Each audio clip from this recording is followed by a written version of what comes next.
The late afternoon sun painted a warm, golden glow across the small town of Riverdale, the kind of place where everyone knew everyone and strangers stood out instantly. But today nobody paid much attention to the tall man in a black jacket, sunglasses, and a simple baseball cap walking quietly into the local grocery store. Steven Seagal had come alone, wanting a calm, ordinary moment away from noise, away from cameras, away from the world that constantly pulled at him. He liked this little town. It felt peaceful, honest. As he walked inside, the soft ding of the entrance bell barely made him glance up. He grabbed a cart and began moving through the aisles silently. His choices were simple: bread, milk, canned food, some fruit, and a few items that clearly looked like donations. Packs of noodles, hygiene kits, and children's snacks. He didn't act like a celebrity. He didn't talk like one. He didn't even look around to see if anyone recognized him. He just moved with the calm presence he was known for. Most people didn't notice him. Why would they? With his cap pulled low and his beard trimmed short, he looked like any regular guy doing grocery shopping after a long day. Except for one person, a little girl in worn-out shoes and an oversized faded sweater. She stood near the snack aisle with a small basket that held only a few cheap items. Her eyes drifted to Steven as he gently took a box of granola bars from the top shelf. She wasn't scared, just curious. There was a softness in the way she watched him, as if she sensed something familiar, something calm. After a few minutes, Steven rolled his cart toward the cashier. The line wasn't long, just 2 people ahead of him and the little girl behind him. The cashier gave him a polite smile. She was young, probably working a part-time shift after school. Steven nodded back quietly. Everything was normal. Everything was peaceful. Until the moment Steven dipped his card into the machine. A loud, unpleasant beep broke the silence. The cashier frowned slightly. Sir? It says, declined. Steven blinked, unsure he heard correctly. The people in line looked up. Nobody expected what happened next, and it would shock the entire store. The cashier stared at the machine again, her brows knitting together as the small screen flashed the same message, declined. For a split second, the entire store seemed to stop breathing. Steven Seagal looked at the machine calmly, almost as if he expected something like this to happen, though the truth was he hadn't. He reached for the card again, his movements slow and deliberate, the same way he had moved in countless action movies. But today there were no stunts, no cameras, no scripts. Just a man trying to pay for groceries. Let's try it again, he said with quiet confidence, handing the card back. The cashier nodded nervously, brushing a loose strand of hair behind her ear. She inserted the card herself, hoping maybe the first swipe was just a glitch. Another beep. Another flash. Another cold, unfriendly word. Declined. The young cashier swallowed hard. "Oh, I'm sorry, sir. It's still not going through." Behind Steven, a murmur rose. A pair of teenagers nudged each other, trying to peek around him. A middle-aged woman raised an eyebrow, judging with zero hesitation. A man in a suit smirked as if he found amusement in seeing someone struggle. Steven didn't react. His face remained steady, unreadable. He didn't get angry, didn't panic, didn't make excuses. He simply exhaled through his nose, looking at the machine like it was an old friend acting up. "Maybe try one more time," he suggested. The cashier nodded again, but the manager, a heavy-set man with a too-tight tie and an attitude even tighter, decided this was his cue to step in. He strutted over, voice loud, tone arrogant. "What seems to be the problem here?" he asked, as if expecting trouble. The cashier hesitated. "His card keeps declining." The manager folded his arms, looking Steven up and down with a judgmental sneer, the kind people reserve for those they think are beneath them. "Well," he said loudly enough for the line to hear, "if you can't pay, you'll have to step aside. No need to hold up the line." The comment stung several customers, who exchanged disapproving glances. But Steven simply replied, "There might be a connection issue. Let me try another." The manager cut him off. "We hear that excuse every day." The judgment hit like a slap. The girl standing behind Steven, the same poor little girl from earlier, watched with wide, sad eyes. Her small fingers tightened around her basket filled with just a few necessities. She knew what embarrassment looked like. She had seen it on her father's face many times at stores, gas stations, and bill counters. And now she saw it happening to him, the gentle man from the granola bars aisle. The manager sighed dramatically and looked at the bagged groceries on the counter. "Are you sure you can afford all this? Because if you're just pretending..." The cashier flinched. "Sir, please?" Steven finally spoke, voice low and polite. "I can afford it. Something is wrong with the card, that's all." The manager scoffed. Right. Of course. That's what they all say. Several people in line shifted uncomfortably. One whispered to another, "Why is he being so rude?" Another said, "He didn't even give the poor guy a chance." But the manager was enjoying the power trip too much to stop. "Either pay or move aside, sir. There are other customers waiting." Stephen slowly looked at him, not with anger, but with a kind of calm disappointment that made the manager uncomfortable for a split second. "There's no need to be disrespectful." "Oh, I'll decide what's disrespectful in my store," the manager snapped. The cashier opened her mouth to intervene, but the manager held up a hand to silence her. Stephen reached for his wallet again, pulling out the same card. He held it between two fingers, tapping it lightly against the counter as if thinking. The little girl behind him stared at the card, then at Stephen. She noticed the way he stood, tall but gentle, calm but not weak. Something in her heart softened. She felt a pull, a sense that she needed to do something, anything. But she wasn't ready yet. Stephen handed the card back. "Try it one last time." The cashier swallowed and inserted it once more. Beep. The machine didn't hesitate this time. It rejected the card instantly, aggressively, as if mocking him. "Declined." The manager rolled his eyes dramatically. "Sir, please step aside. You clearly don't have the funds." The words were harsh, loud, cruel. The little girl flinched, her eyes filling with sympathy. Stephen stood still, his silence louder than the manager's insults. Around him, whispers spread. "Poor guy. Must be embarrassing. Maybe he's broke. Or homeless. He does look rough." No one recognized him. No one realized who he was. No one knew the truth. Except the little girl, who, despite not knowing his name, knew he didn't deserve this. And what she would do next was something no one in that store would ever forget. The air inside the supermarket had grown heavy, thick with judgment, whispers, and unspoken discomfort. People shifted their weight, eyes darting between Seagal and the impatient manager, unsure of what would happen next. Some felt bad for him. Others secretly enjoyed the drama. And a few simply wanted to record it. But the one who watched him the closest was the little girl. She stood behind him, holding her small basket with 2 packets of noodles, a loaf of bread, and a single carton of milk, the kind of items a child buys when money is painfully tight. Her clothes were worn, her shoes slightly too big, and her hair pulled back in a messy but determined ponytail. Stephen didn't turn around. He stared quietly at the counter, at the bags of groceries he knew he needed, essentials, nothing fancy, and the card that had betrayed him. His lips pressed together in a thin line, the only sign of frustration he allowed himself. The manager, arms crossed like a guard blocking a gate, leaned forward. "Sir," he said sharply, "if you can't pay, you need to step aside. We're wasting time." The cashier winced. "Maybe we should try." "No," the manager snapped. "We're done trying." But Stephen didn't argue. He simply nodded once, calm as ever, and reached for the bags as if preparing to take them away. Not taking them home, just removing them from the counter so the next customer could go. It was a small gesture, quiet, humble, but it broke something inside the little girl watching. He wasn't proud. He wasn't defensive. He wasn't angry. He was kind. Even when being treated unkindly. She saw that. She felt that. As Stephen stepped back, the little girl's heart began to thud in her chest.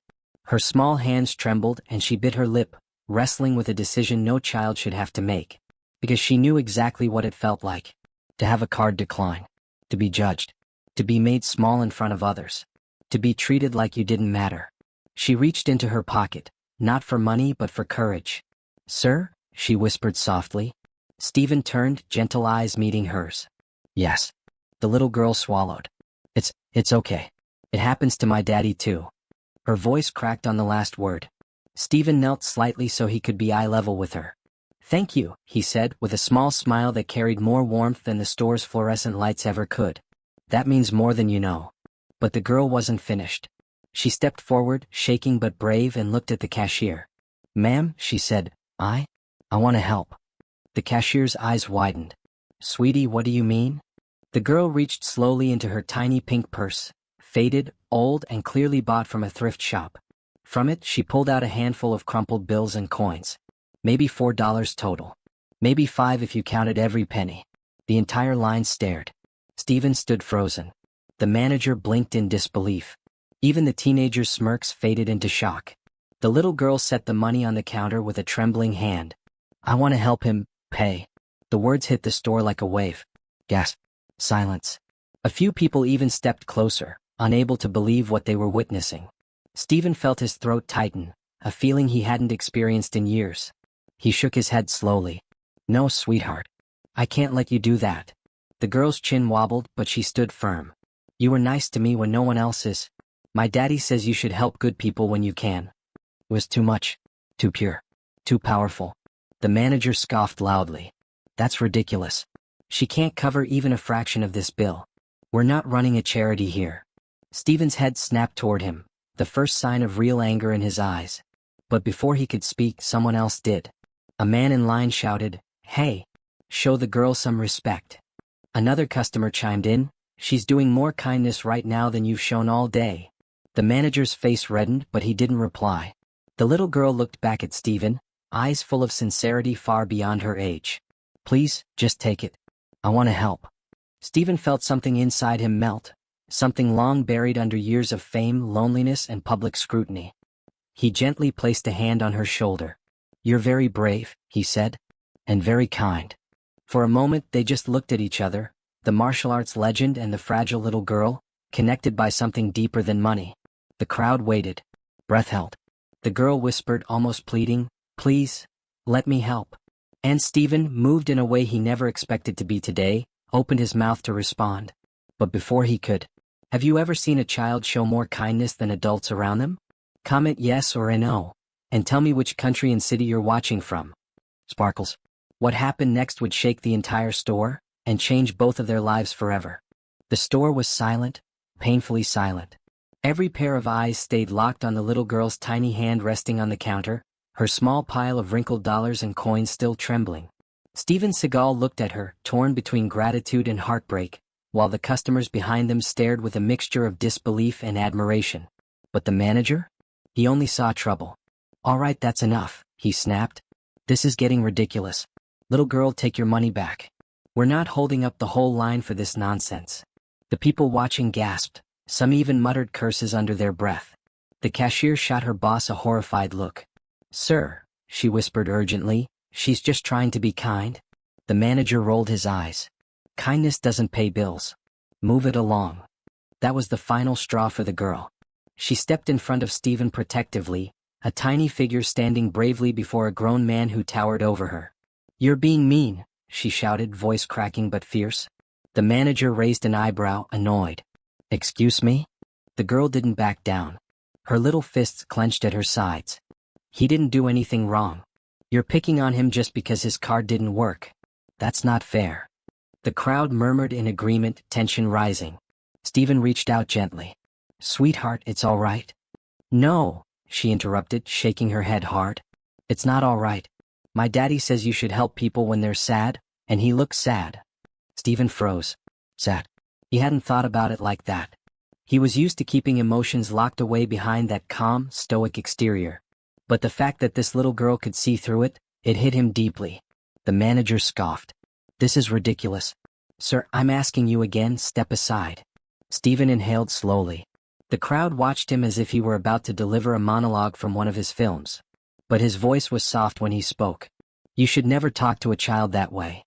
The manager opened his mouth to argue, but suddenly a voice from the back of the line pierced through the tension. "Hold on, wait a minute." Everyone turned. A middle-aged man in a flannel jacket stepped forward, squinting hard at Stephen's face. "No way," he whispered. "There's no way that's who I think it is." The teenagers craned their necks. An elderly woman adjusted her glasses. Even the cashier froze. The man stepped closer, eyes widening with every inch. "Are you?" He swallowed. "Are you Steven Seagal?" Gasps exploded through the store. "What? No way. That's him? The actor?" A woman covered her mouth. A teenage boy grabbed his phone. A father lifted his little son to see. The manager blinked rapidly, suddenly unsure. What? "No, that's not. I mean, he doesn't look like." "Oh, he looks exactly like him," the flannel jacket man snapped. "I grew up watching his movies." Now the customers surged forward, talking all at once. "I love your films. Can I get a picture? Is this real life?" "Mom, that's Steven Seagal." The manager paled, sweat forming on his forehead. Stephen remained still, not smug, not triumphant, just quietly observing the shift in energy. His identity had finally caught up to the moment. The little girl turned toward him slowly, eyes wide. "You're famous?" Stephen smiled softly. "Something like that." Her jaw dropped. "Like, movie famous?" "Well, yes," he chuckled gently. "But more importantly, I'm grateful you were brave enough to stand up for me." The girl's cheeks flushed pink. "I just wanted to help." The crowd's admiration for her grew instantly. "Oh, she's an angel. What a sweet child. She's got more heart than most adults." But the manager? He was now shaking, panic overtaking arrogance. "Yes, sir," he stammered. I didn't know it was you. I mean, obviously this is all a misunderstanding." Funny story, right?" The cashier glared at him. The crowd glared at him. Even the little girl glared at him. Stephen didn't. He simply stepped closer, his calm presence more intimidating than any shout. "You shouldn't treat anyone the way you just treated me," he said quietly. "Famous or not." The manager swallowed hard. "Why, yes, of course. I'm terribly sorry, sir." "And you owe her an apology," Stephen added, nodding toward the girl. All eyes turned to the manager. He looked like he'd rather swallow nails, but the pressure of hundreds of disapproving stares forced him forward. He crouched stiffly, his voice fake and clipped. I apologize." The girl raised one eyebrow with surprising attitude. "You're forgiven, I guess." The customers laughed, tension breaking. Stephen looked down at her again, proud, touched, and still amazed that this tiny little stranger had defended him when no one else dared. But what happened next would shock even him. Because the little girl wasn't done. Not yet. She still had one more unthinkable thing to do. The store was buzzing now, not with judgment, not with whispers, but with excitement. People were still processing the shock of realizing they had just witnessed Steven Seagal, the legend himself, get humiliated in public, only to be defended by a child who barely reached his waist. But Stephen wasn't smiling. Not fully. Not yet. The truth of the moment still weighed on him. Fame didn't erase the fact that he had been treated poorly. Recognition didn't erase the humiliation. And the manager's forced apology didn't erase the way that little girl had been spoken to. She looked up at Stephen now with wide, hopeful eyes, as if expecting him to magically fix the entire situation. She didn't understand fame, money, or ego. What she understood was kindness, fairness, heart. And she had more heart than anyone in that room. Stephen placed a gentle hand on her shoulder. "You were very brave," he said softly. The girl looked down. "I just did what my daddy would do," she whispered. The humility in her voice tightened something inside Stephen's chest. The crowd around them began whispering again. "She's such a good kid. She stood up for him, imagine that. Better manners than that manager." The manager stiffened, unable to ignore the glares burning into him. Stephen slowly turned toward him. "For years," he began, "I've played roles where I stood up for people who didn't have a voice. People who were bullied, mistreated, looked down on." His voice was steady, but there was an unmistakable gravity in it, a weight that made the room quiet down. "But today, I wasn't acting." The manager swallowed hard. Stephen stepped forward, his eyes locking onto the man's with calm intensity. "You didn't know who I was. You didn't recognize me. And that's perfectly fine. But the way you judged me," he paused, "is not." The customers murmured in agreement. "You saw a man with a declined card and assumed the worst," Stephen continued. "You embarrassed him. You mocked him. You spoke to him like he was nothing." He leaned in just slightly, not enough to threaten, but enough to make his presence unmistakable. "And you did the same to this child." The manager's face was flushed, all arrogance drained from it. Stephen's tone softened. "We all have bad days. We all make mistakes. But no one deserves to be shamed for struggling." The little girl nodded as if echoing his words silently. "But that's the thing," Stephen said. "You didn't see someone struggling. You saw someone you thought wasn't worth your time." The manager's eyes dropped to the floor. "And that," Stephen said firmly, "is the real problem." The store was silent again. Not a single person moved. Then the little girl stepped forward. "Sir?" she said softly to the manager. He looked up, still ashamed. "My daddy says, when you hurt someone you don't just say sorry. You fix it." The crowd had to hide their smiles. Out of the mouths of children. The manager fumbled, embarrassed. "You're right." Stephen could see he was uncomfortable, but maybe, just maybe, he was learning something. And then the girl did something no one expected. She turned to Stephen and held out her tiny handful of crumpled bills again. "Please," she whispered. "Let me help pay for your food." The crowd gasped. Stephen knelt in front of her, gently closing her hand around the money. "Sweetheart," he murmured, "I can't take this from you."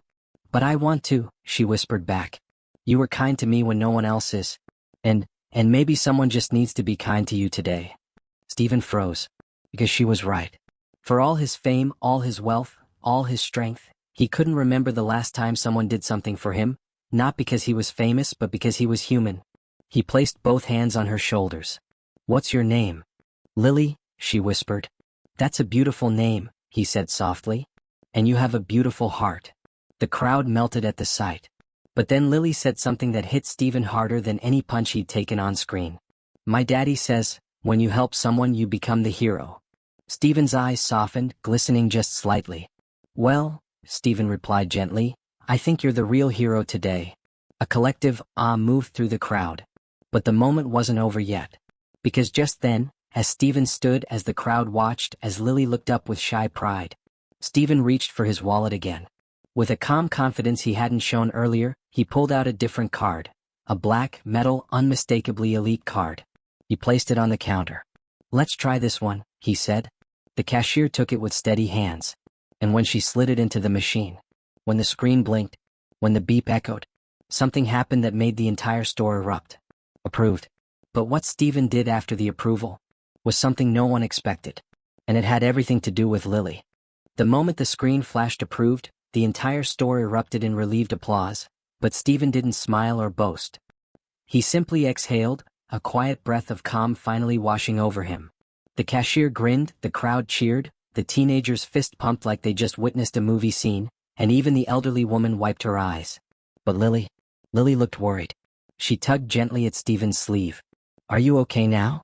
Stephen looked down at her, this small, brave little soul who had stepped between him and humiliation like a warrior made of pure heart, and something inside him softened. "I'm more than okay," he said. "Thanks to you." But Lily's eyes were still full of concern. But why did the first card not work?" Stephen chuckled quietly. "Sometimes banks freeze cards when there's unusual activity. It happens. Even to grown-ups." Lily nodded slowly, but her brow stayed creased as if she still didn't fully believe it. She wasn't worried about the card, she was worried about him. Before Stephen could say more, the manager rushed over, sweat beading on his forehead. The confidence he carried earlier was long gone. "Mr. Seagal, sir, I apologize again. Deeply. Truly. If I'd known who you were." Stephen held up a hand. "That's the problem," he said softly. "You shouldn't treat people differently based on who they are." The manager froze. The crowd murmured approvingly. Lily stepped forward again. "You were really mean," she added helpfully. Some customers laughed. The manager forced a stiff smile. Stephen placed a hand gently on Lily's back, guiding her slightly behind him protectively, not because she needed protection, but because she deserved respect. Then Stephen turned to the manager once more. "You have a chance," he said, "to treat people better. All of them. Every day." The manager nodded rapidly, chastened. I will." Stephen gave a small, respectful nod. He wasn't looking for revenge, only change. And that's when Lily looked up at him with big questioning eyes. "Are you going to take your food home now?" Stephen smiled. "Yes, but first, I want to do something." He turned back to the cashier and nodded toward Lily's basket. "The noodles, the bread, the milk. I'm paying for hers too," Stephen said. The cashier's eyes lifted in surprise. "Are you sure?" "Yes," Stephen replied. Then he knelt to look Lily in the eyes. "You helped me today. More than anyone else. Let me help you." Lily shook her head quickly, panicking. No, you can't. Daddy said we can only buy what we have money for. I don't want him to be sad, he works so hard." Stephen touched her shoulder gently. "And that's exactly why I want to help." Lily looked up at him, confused, hopeful, scared, grateful all at once. "My daddy," she whispered, "sometimes we don't have enough." Stephen's heart twisted. He recognized that pain. He remembered growing up without much. He remembered hunger. He remembered struggle. He had lived Lily's life once. And that was when he made a decision that shocked everyone. He stood tall and said, voice steady, "Add whatever she wants. Anything. Fill a whole cart if she needs it." Gasps spread across the store. Lily's little hands flew to her mouth. No. No, that's too much. Stephen knelt again, lowering his voice so only she could hear. Sometimes, he said gently, you need to let others be kind too. You gave me courage today. Let me give you comfort. Her eyes filled instantly, not with sadness, but with a wave of emotion she was too young to name. She nodded slowly, lips trembling. Okay, she whispered. But only if it doesn't make you sad. Stephen laughed softly. It makes me very happy. The manager tried to chime in, desperate to fix his image. We can, offer a store discount. Stephen didn't even look at him. That won't be necessary. He turned to the crowd. Anyone who's struggling today, put your items on the counter. The store went silent. People stared. Mouths fell open. Wait, what? Someone whispered. He's paying for everyone? No way. This is insane. A mother with 2 kids stepped forward timidly. Are you sure? Stephen nodded. As sure as that little girl reminded me what kindness looks like. And that was the real moment. The moment that turned a humiliating situation into a miracle of generosity. Customers began placing items on the counter, nervous, grateful, overwhelmed. The cashier wiped tears as she scanned. The teenagers stopped recording and actually helped people place their bags. A single father removed a few things from his cart, and Stephen gently put them back in, shaking his head. The store transformed, from a place of judgment to a place of shared humanity. Lily watched it all with wonder. And then Stephen picked her up, carefully like she was made of something precious, and whispered, You started all of this. You're the spark. She hugged him tightly around the neck. And right here your engagement break hits perfectly. If you believe that kindness can change the entire energy of a room, type kindness wins, and tell me which country and city you're watching from. But the story wasn't done yet. Because what happened after this moment would go viral across the world. Word spread through the store faster than anyone could scan groceries. Steven Seagal, the legendary martial arts star, wasn't hiding behind fame, wasn't storming out in anger, wasn't lecturing the crowd. No, he was doing something far more shocking. He was helping everyone. People lined up with disbelief as their items were scanned one by one, and Stephen paid for them all. Carts of milk, cereal, diapers, vegetables, rice bags, school snacks, it didn't matter. If someone needed it, he covered it. But the world didn't see just Stephen. What they saw was Lily. Because while Stephen paid, Lily helped. She carried small items for elderly shoppers. She put candy bars back for kids whose parents whispered, We can't afford that. Only for Stephen to place the candy back into their hands with a wink. She pushed little baskets, handed out shopping bags, and smiled at strangers who were smiling back for the first time all day. She looked like the heart of the entire moment. And Stephen knew it. He made sure she stood beside him the whole time. By the time the last person had checked out, the checkout area looked less like a supermarket, and more like a reunion of humanity. Strangers were hugging each other. Parents were tearing up. Kids were cheering. The cashier had run out of tissues twice. Even the manager stood off to the side, humbled in a way he didn't expect. When the final receipt printed, nearly as long as a movie script, Stephen took it calmly, folded it once, and slipped it into his pocket. The store erupted into applause.